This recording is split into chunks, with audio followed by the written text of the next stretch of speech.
The John Minor Wisdom Courthouse in New Orleans, home of the Fifth Circuit by Boubacar Yeri via Wikimedia. I'm politically moderate, or maybe slightly right of center. In terms of statutory and constitutional interpretation, I favor textualism and originalism. I support many of President Donald Trump's judicial nominees, but I do not support a number of his other policies, think trade and immigration.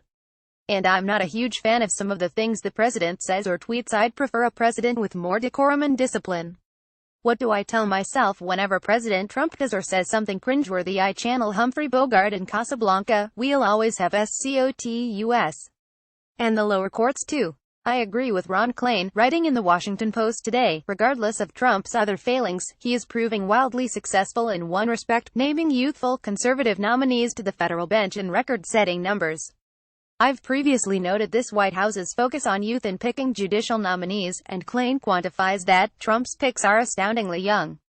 Obama's early Court of Appeals nominees averaged age 55, Trump's 9 picks averaged 48.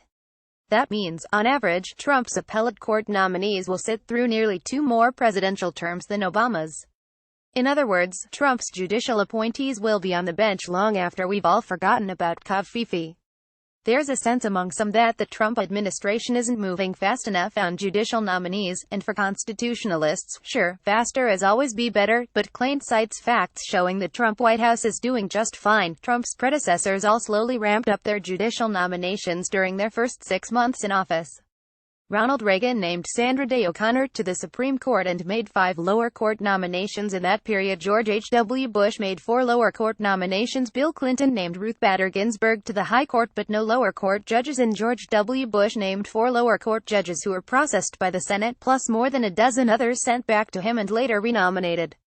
The most successful early actor, Barack Obama, named Sonia Sotomayor to the Supreme Court and 9 lower court judges who were confirmed. What about Trump? He not only put Neil M. Gorsuch in the Supreme Court vacancy created by Merrick Garland's blocked confirmation, but he also selected 27 lower court judges as of mid-July. 27. That's 3 times Obama's total and more than double the totals of Reagan, Bush 41 and Clinton, combined. For the courts of appeals, the final authority for 95% of federal cases, no president before Trump named more than 3 judges whose nominations were processed in his first 6 months. Trump has named 9. Trump is on pace to more than double the number of federal judges nominated by any president in his first year.